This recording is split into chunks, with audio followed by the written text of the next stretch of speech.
ที่ไม่ต้องอยู่ในความประมาทในปี 2568 นี้ ราศีที่ได้ผลกระทบโดยตรง4 ราศี ท่านใดมีจิตศรัทธาจะกราบไหว้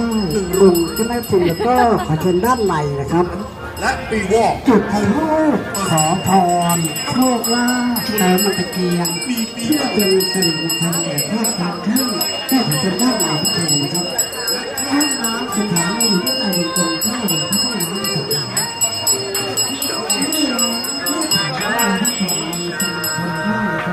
ในสมาคมมีเต้น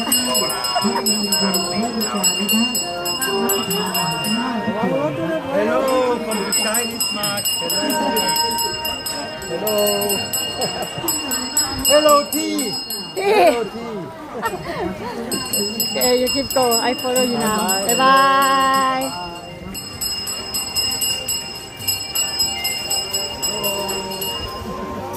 ความสุขมาก